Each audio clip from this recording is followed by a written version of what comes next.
So we moved in here on the 19th of July, and that was only a couple weeks after closing Cucina. And at Cucina, I had a staff of 5. It was me, my sous chef, 3 line cooks, and the pastry department. And we move in here, and there's space behind space behind space, and there's a kitchen, and there's a kitchen within the kitchen, and there's a kitchen on the 5th floor, and there's a kitchen on the 1st floor. I mean, it was hard to wrap my brain around at first. And then the staff started rolling in, and again, I had 5 cooks at Cucina. There are 5 of us. And all of a sudden, now I'm in charge of 14 cooks, maybe 15 cooks, and 7 dishwashers, where before we had 2.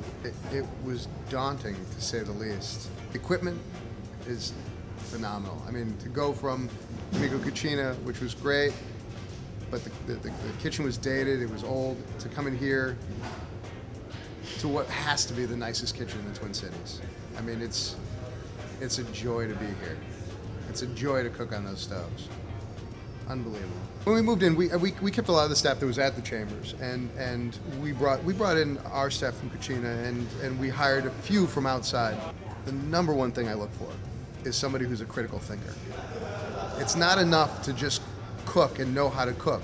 You have to know why you're doing what you're doing. Because if you can't figure that out, then you don't know how to fix something if it goes wrong. And you can teach people how to fix things, but you can't teach people how to think critically about what they're doing. When it's quiet and you get to work on dishes, you know, you get the artistic side and you feel that, and that's exciting. And other times when it's busy and things are going really smoothly, you know, it's like conducting an orchestra, and there's a tempo and a rhythm, and tickets come in, food goes out, and everybody's happy and everybody's smiling and everybody just meshes together and does their job.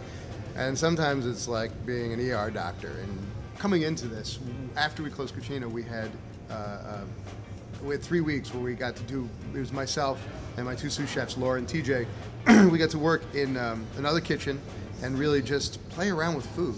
We developed the menu there. We came up with dishes, and that was at the heart of it was that we knew that we wanted to have, and we had to have some things like calamari or like you know, carbonara, pasta carbonara, on the menu to appeal to a broad group of people. But that wasn't going to stop me from making it the best calamari that it could be, or the best carbonara that we could make.